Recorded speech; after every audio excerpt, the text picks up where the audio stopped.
नमस्कार, आप देख रहे हैं द पीपल्स प्लेटफॉर्म। मैं हूं आपके साथ मोहम्मद मास। हाल ही में हुए हापुड़ में 6 साल की बच्ची की रेप के बाद से पूरा हिंदुस्तान थर्रा उठा है। ये घटना कानूनी व्यवस्था पर तो सवाल खड़े करती ही है, बल्कि इसके साथ साथ हमारे समाज की सोच के ऊपर भी एक सवालिया निशान लगाती है। इसी मुद्दे पर बात करने के लिए हमारे साथ मौजूद है समाजवादी पार्टी की महिला प्रवक्ता श्रीमती जूही सिंह जी। मैम, आपका बहुत स्वागत है हमारे कार्यक्रम में। बहुत बहुत धन्यवाद पीपल्स प्लेटफॉर्म पे इतना अहम और संवेदनशील मुद्दा डिस्कस करने के लिए और मुझे इसमें बुलाने के लिए। जी मैम, आपके लिए पहला सवाल कि 6 साल की बच्ची अपने घर के बाहर खेल रही है, एक बाइक सवार आता है, उसको अगवा करता है, उसके बाद उसका न केवल रेप करता है बल्कि उसके प्राइवेट पार्ट्स के साथ भी छेड़छाड़ करके उसको खेत में मरने के लिए छोड़ देता है। आप इस पूरी घटना को किस तरह से देखती? ये घटना शर्मसार करने वाली है। इस पे आदमी को कहीं ना कहीं खुद से घृणा हो जाती है कि एक बच्ची, हम उसको सुरक्षा नहीं दे पा रहे हैं, उसका अपहरण होता है, उसके साथ बलात्कार होता है। आपको मैं बता दूं कि उत्तर प्रदेश में बच्चों के साथ हर 90 मिनट पे बच्चियों के साथ एक बलात्कार होता है। करीब 55 केसेस, ये एनसीआरबी के डेटा हैं, 55 केसेस प्रतिदिन रजिस्टर होते हैं क्राइम अगेंस्ट चिल्ड्रन के अगेंस्ट। हापुड़ वाली घटना दर्दनाक आज हमारे सामने आई है। बच्ची हॉस्पिटल में लड़ रही है, कहने को सब लोग दुआएं दे रहे हैं, ठीक होने की आशा कर रहे हैं, लेकिन क्या ये निर्भया का एक तरह से रिपीट नहीं है? और ऐसी घटनाएं कॉन्स्टेंटली हो रही हैं। हापुड़ के बाद ऐसी घटना जौनपुर में हुई, एक 10 साल की बच्ची के साथ बलात्कार किया गया, उसका शव खेत में फेंक दिया गया। निरंतर उन्नाव की घटना जहां बच्ची को जला दिया गया, बलात्कार हुआ। पुलिस कहीं ना कहीं संवेदनहीन हो चुकी है और इस तरह की घटनाओं को कैसे रोकना चाहिए। गुनाह होने के बाद हम लोग कानपुर देहात में एक बार समाजवादी पार्टी की तरफ से एक डेलीगेशन भेजा गया था, 5-6 जगह गए थे हम। हर जगह वही कहानी कि बच्ची पढ़ना चाहती है, आगे बढ़ना चाहती है, छोटी सी बच्ची है, घर वापस आती है, उसका बलात्कार होता है, उसको मार के फेंक दिया जाता है। और पुलिस का नजरिया ये होता है कि ये आपसी कुछ क्राइम होगा, इसलिए एक बच्ची स्कूल जा रही थी, उसकी स्कूल बस में किसी लड़के ने हत्या कर दी। ये तो रिकॉर्डेड क्राइम्स हैं। अनरिकॉर्डेड क्राइम्स बहुत ज्यादा है, छेड़खानी, बच्चों के मोलेस्टेशन की। हापुड़ के केस से पता नहीं हम लोग कुछ सीख पाएंगे कि नहीं, जौनपुर के केस से कुछ सीख पाएंगे कि नहीं, लेकिन समाज हिंसक हो गया है और मानसिकता जो है कहीं ना कहीं हिंसक हो गई है। जी। अच्छा, तो अपराधियों में इतनी क्षमता कहें या इतनी ताकत कहां से आती है कि वो इतनी घिनौनी वारदात को अंजाम देते हैं? क्या मतलब उनके अंदर से पुलिस का, प्रशासन का डर खत्म होता जा रहा है या खत्म हो गया है, कह सके तो? देखिए, डर तो उनके अंदर नहीं है। वो कहीं ना कहीं सोचते हैं कि या तो अगर आप इसका सोशियोलॉजिकल, सामाजिक एनालिसिस करें तो एक तो पोजीशन ऑफ पावर में होते हैं जो लोग ऐसा अपराध, घृणित अपराध करते हैं। बच्ची छोटी होती है, अक्सर लोग सोचते हैं बता नहीं पाएंगे, मार देंगे। हैदराबाद की घटना आप देख लीजिए, मार दिया उसको जिससे कुछ बता ना पाए। दूसरी बात, हमारा कन्विक्शन रेट। हमने बड़े बड़े निर्भया के बाद बड़े बड़े कानून बना दिए, ये भी कह दिया कि सुरक्षा वर्क प्लेसेस पे कैसे देंगे, और समय सीमा पर सुनवाई होगी, तुरंत अरेस्ट होगा, साथ ही सख्त से सख्त सजा दी जाएगी। लेकिन सालों तक केस चलते रहते हैं। प्रोसिक्यूशन रेट 25% से भी कम है, क्योंकि हमारी प्रोसिक्यूशन विंग महिला अपराधों, बच्चों के अपराधों के लिए अलग नहीं है। ना उनको कानून ठीक से पता है, ना वो एविडेंस गैदर करते हैं, ना कोर्ट में फास्ट ट्रैक कोर्ट्स बने नहीं हैं, महिला थाने बने नहीं हैं। तो कैसे हम कन्विक्शन रेट कैसे बढ़ाएंगे जब तक पनिशमेंट का डर नहीं होगा? लोगों को लगेगा कि हम कहीं ना कहीं छूट जाएंगे। अब तो उम्र भी घटा दी गई है, नए कानून के हिसाब से प्राविधान सब है कानून में कि माइनर नहीं उसको माना जाएगा, इतने दिन में केस फास्ट ट्रैक होगा, डिसीजन आना चाहिए। लेकिन व्यवस्था वैसी नहीं बना पाए हैं हम लोग, ये दुखद है। जी। सरकार का नारा बहुत लगता है कि बेटी बचाओ बेटी पढ़ाओ। क्या आप मानती हैं कि आज के टाइम पे बेटियां सुरक्षित नहीं है भारत देश में? वर्तमान में न ये नारा संजीदा है, ये बहुत खोखला है। आप इस नारे का इस्तेमाल तभी कर सकते हैं जब आपने कुछ व्यवस्था की हो। समाजवादी पार्टी सरकार में हमने इस सच्चाई को माना कि कानून व्यवस्था को टेक्नोलॉजी से जोड़ने की जरूरत है। एक जो ट्वाइलाइट जोन होता है क्राइम होने के बाद, उसी समय पकड़ने की आवश्यकता है जो गुनाह कर रहा है। डायल 100 इसलिए राष्ट्रीय अध्यक्ष समाजवादी पार्टी लाए कि गाड़ी से तुरंत पहुंच जाए, वहां पर पुलिस थाने से उसको आजाद किया जाए, प्रेशर न पड़े। 1090 एक ऐसी व्यवस्था थी जिसमें छेड़खानी के मसले, घर में जो डोमेस्टिक वायलेंस होती है, बच्चों का मोलिस्टेशन होता है, और इसमें मैं कहूंगी कि बच्चियां ही नहीं, आप जानकर आश्चर्यचकित होंगे कि बहुत सारे लड़कों का, बच्चों का भी मोलिस्टेशन घर में होता है। वो अपनी कंप्लेंट वहां पर फाइल कर सके और बिल्कुल गुप्त तरीके से जांच हो सके 3 स्टेज में। लेकिन नई सरकार को शायद घोषणाएं ही ज्यादा पसंद हैं। प्रधानमंत्री आए, प्रधानमंत्री को कहने के लिए आसान है कि Siyavar Ramchandra means choice for the woman. आप महिलाओं, बच्चों को क्या चॉइस दे रहे हैं? यहाँ तो बच्ची खुद को सुरक्षित भी नहीं कर पा रही है अपने खुद के घर के आसपास, न तो पुलिस उसकी कोई मदद कर रही है। इसके लिए आवश्यक है कि सत्य को पहचाने, और सबसे बड़ी जिम्मेदारी सरकार की ये होती है कि हम बचपन को सुरक्षित करें, नहीं तो हम भविष्य कैसे बनाएंगे। तो प्रावधान नहीं है एक्ट के अकॉर्डिंग, फंड पड़ा है सब जगह, न तो फास्ट ट्रैक कोर्ट बने हैं, न महिला थाने बनी है, न तो ट्रेनिंग हुई है। जब हम लोग कमीशन में हेड करते थे, चाइल्ड कमीशन की मैं चेयरमैन रह चुकी हूँ, तो अध्यक्ष जी के आशीर्वाद से, और एनसीपीसीआर ने भी इसमें मदद की बहुत, कि हम अपनी पुलिस फोर्स को कम से कम सेंसिटाइज कर सकें। बहुत सारे एनजीओ आए, यूनिसेफ, और उनको रूल्स के बारे में तो बता सकें, एक्ट को समझा सकें। तो सरकार को कहां तक आप जिम्मेदार मानती हैं इस तरह की घटनाओं के पीछे? इस तरह की घटनाओं के पीछे सरकार पूरी तरह जिम्मेदार है। जो हमारा लोकल थाना होता है, हम जो भी उत्तर प्रदेश में रहते हैं, थोड़ा बहुत इतनी जानकारी है कि यदि कोई व्यक्ति, इस तरह का लड़का इस तरह की हरकतें करता है, तो लोकल थाने के पास इसकी खबर होती है।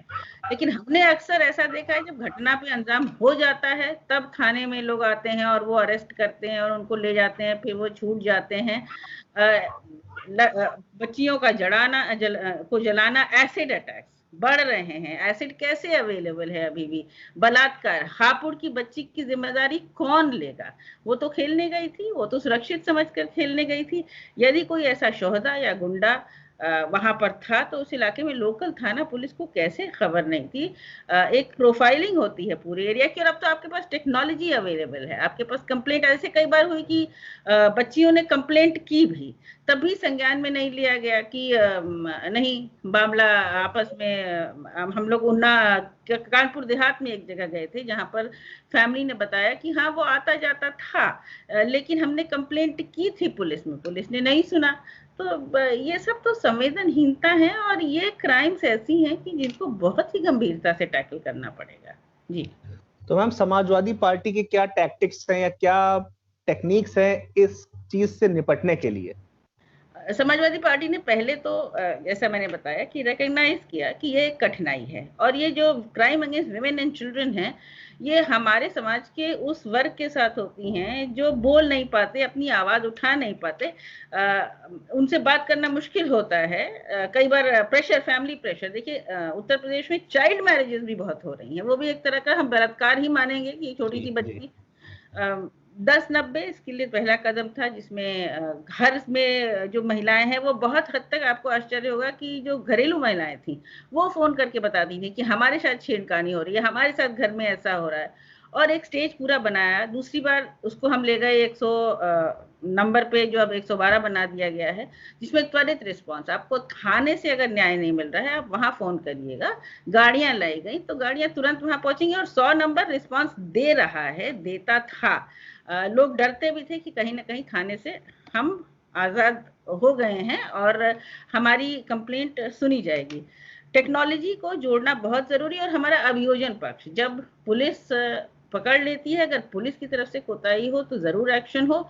हमारा प्रोसिक्यूशन विंग इन मसलों को लेकर के तुरंत ट्रेन होना चाहिए, जिसकी ट्रेनिंग लगातार होनी चाहिए, जिससे कि कम से कम कोर्ट में, आप तो न्यायिक प्रक्रिया से अच्छी तरह वाकिफ हैं, मुझसे बेहतर हैं, आप जान सकते हैं कि कोर्ट में क्या होता है। और अगर शुरुआत में ही एविडेंस या फोरेंसिक या गवाही गलत हो तो आप केस को कैसे प्रूव करेंगे। इनफैक्ट मैंने एक समय में जब कमीशन में थी तो कई जो हमारे बच्चों के न्यायालय के हेड होते हैं, उन लोगों ने मुझे फोन किया कि बच्ची आई है, बलात्कार हुआ है, हमें स्टैंडर्ड ऑपरेटिंग प्रोसीजर्स नहीं पता है कि हम उनकी गवाही कैसे ले, रिकॉर्ड कैसे करें स्टेटमेंट।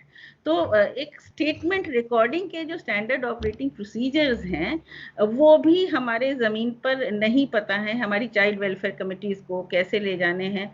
तो इस पे शायद समाजवादी पार्टी और आप लोग जैसे जागरूक लोग जो काम करना चाहते हैं वो मिल करके बहुत अंतर ला सकते हैं, लेकिन जिम्मेदारी हमेशा सरकार की रहेगी क्योंकि अभियोजन पक्ष उनका होगा। तो इसमें एक ट्रेनिंग की भी आवश्यकता है और जिम्मेदारी लेनी पड़ेगी। जी अच्छा मैम, बात करते हैं लोगों की मानसिकता की, कि कुछ लोग ये कहते हैं कि अगर लड़की घर से रात में ना निकले तो उसका रेप नहीं होगा, वो छोटे कपड़े ना पहने तो उसका रेप नहीं होगा। यहाँ तो बात 6 साल की बच्ची की है। जी तो क्या मानसिकता किस हद तक गिर चुकी है इंसान की कि वो इंसान और दरिंदे में कोई फर्क ही नहीं रह गया आज की तारीख में। देखिए ये एक मैं कहूँ पेट्रियार्कल पितृसत्तात्मक जो सत्ता है उसके रेमिनेंट्स हैं कि कपड़े पहनने से और रात में बाहर निकलने से रेप हो जाता है। निहायत ही गंदी मानसिकता है मैं कहूँगी। वो बच्ची तो खेलने निकली थी, क्या उसने सोचा था? या ज्यादातर आप देखें जिन महिलाओं बच्चियों के साथ रेप हो रहे हैं, चाहे वो निर्भया थी, वो काम करके आ रही थी, चाहे ये बच्ची थी खेलने निकली थी। उन्नाव की बच्ची को एक जानने वाला बहला के ले गया। वो जौनपुर में जो अभी कत्ल हुआ है, बलात्कार हुआ है, वो बच्ची भी जानने वाला था। तो इसमें मानसिकता लोगों की खराब है। इस मानसिकता को बदलने के लिए हमें जागरूकता अभियान चलाना पड़ेगा। और अगर हम अपने भविष्य को, अपने बच्चों को नहीं ट्रेन कर पा रहे तो पनिशमेंट तो लाना ही पड़ेगा। इसमें केवल एक डेटरेंट इस्तेमाल हो सकता है। हमारे पास इतना समय नहीं है कि हम इसका वेट करें कि लोगों की मानसिकता बदले और वो समझने लगे कि नहीं भाई मेरी बहन भी यहाँ हो सकती थी, मेरी माँ भी यहाँ हो सकती थी। एट द मोमेंट तो punishment is the only solution we have. और फास्ट ट्रैक करके कुछ एग्जाम्पल्स करें कि हर आदमी एज आई सेड ऑलरेडी वो व्यक्ति एक पोजीशन ऑफ पावर में है जो आपको मोलेस्ट कर रहा है, आपको रेप कर रहा है, उस पोजीशन ऑफ पावर से आपको उसको हटाना पड़ेगा। तो इसके लिए तो सरकार को ही संस्थागत परिवर्तन करने पड़ेंगे और तुरंत करने पड़ेंगे। जी अच्छा, निर्भया केस को न्याय मिलने में कई साल लग गए। जी उसके बाद फिर आप फास्ट ट्रैक कोर्ट आया, आपने भी फास्ट ट्रैक कोर्ट की बात करी। क्या आपको लगता है कि वो फास्ट ट्रैक कोर्ट को लागू किया गया या सिर्फ बातें हैं? देखिए निर्भया केस हुआ दिल्ली में, हो सकता है फास्ट ट्रैक कोर्ट कहीं हो। उत्तर प्रदेश में फास्ट ट्रैक कोर्ट्स या कोर्ट्स जो कि केवल महिलाओं और बच्चियों के अपराधों को या बच्चों के माइनर्स के अपराधों को देखते हैं, ऐसे बहुत न स्थापित किए गए हैं, न थानों में ऐसी व्यवस्था की गई है। जो कि अगेन निर्भया के पास जो एक्ट आया कि थानों में ऐसी व्यवस्था होनी चाहिए कि महिलाएं और बच्चों के जो कंप्लेंट्स हैं या इस तरह के मसले हैं वो एक डेजिग्नेटेड व्यक्ति सुन सके। बल्कि हम लोग ने कई पिटिशंस इस पे होम सेक्रेटरी साहब को उस समय वर्तमान डाले भी, लेकिन शायद पुलिस को एक टर्फ प्रॉब्लम भी होती है कि जहां आप अपने थाने में इस तरह के मसलों की जगह दे देंगे तो इस तरह के मसले शायद जितनी गंभीरता से लिए जाने चाहिए उतनी गंभीरता से लेने लगेंगे। एक महिला सम्मान प्रकोष्ठ भी बनाया गया, लेकिन जब तक इन प्रकोष्ठों को वो power of registering in FIR और एक्टिंग ऑन योर ओन नहीं मिलेगी, तब तक तो ये एक मेन पुलिस की जो प्रोसिक्यूशन या इन्वेस्टिगेशन विंग है उन्हीं के एक पुछल्ले बन के रह जाएंगे। अभी बहुत सारे फास्ट ट्रैक कोर्ट्स की जरूरत है, बहुत सारे केसेस पेंडिंग है, उनको फास्ट ट्रैक कोर्ट में डालना है। एविडेंस कलेक्शन, प्रोसिक्यूशन में ट्रेनिंग की बहुत आवश्यकता है, क्योंकि ऐसा भी नहीं होना चाहिए कई हम जैसे इन केसेस को, बलात्कार, रेप, छेड़खानी, इन केसेस को लाएंगे तो मैं एज ए रिस्पॉन्सिबल सिटीजन ये भी मानती हूँ कि कोई लॉज होते हैं, जैसे डाउरी डेथ्स हो गया या फिर डोमेस्टिक वायलेंस हो गया, इसमें इन लॉज का मिसयूज भी होता है। तो अगर मिसयूज भी हो रहा है तो भी हमारा काम है जस्टिस लाना और जस्टिस को देना। तो इसलिए तभी हो पाएगा जब आप इस विंग को पूरी तरह अलग करेंगे और इस विंग को एम्पावर करेंगे, वो आवश्यक है। अभी तो इंफ्रास्ट्रक्चर ही नहीं खड़ा हुआ है। जी जूही जी, बहुत बहुत धन्यवाद हमारे साथ जुड़ने के लिए, अपना कीमती समय देने के लिए। Thank you so much. और मुझे बहुत अच्छा लगा इतने आपने सारगर्भित और गंभीर विषय को उठाया जो कम लोग इस पर बात कर रहे हैं। बहुत बहुत धन्यवाद।